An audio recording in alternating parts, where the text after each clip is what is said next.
ফুপুর বাড়িতে সকাল সকাল আটার রুটি আর নেহারি আমাদের জন্য অপেক্ষা করছিল। এক হাঁড়ি নেহারি রান্না করা হয়েছে এখানে।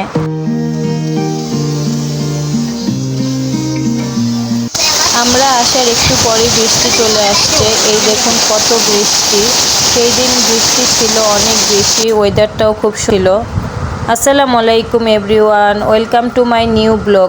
ঈদের ছুটিতে চলে গেলাম ছোট ফুপুর বাড়ি মেঘনা। বিক্রমপুর থেকে এসে ভাবলাম কোথায় যাওয়া যায়, হুটহাট প্ল্যান করে চলে গেলাম ফুপুর বাড়ি মেঘনা। এইখানে নানা নাতিদের আনন্দ চলছিল। একটু ঘুরতে বের হলাম মেঘনা নদীর পাড়ে। এটা হচ্ছে মেঘনা ব্রিজ আর এটা হচ্ছে মেঘনা নদী।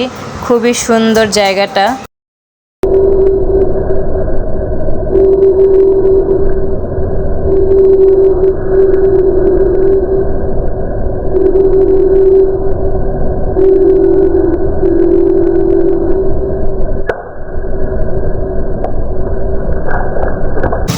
নদীর পাড়ে আসলেই আরাফের পাথর নিয়ে খেলাধুলা শুরু হয়ে যায়। এখানে প্রচুর পরিমাণের পাথর পড়ে থাকে।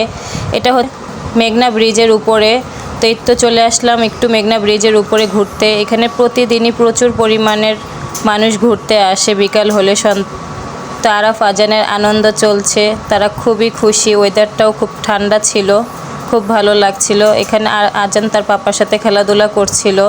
এই জায়গাগুলো খুবই সুন্দর, খুব ভালো লাগে। এতে আমার ছেলে সবাইকে টাটা দিচ্ছিল।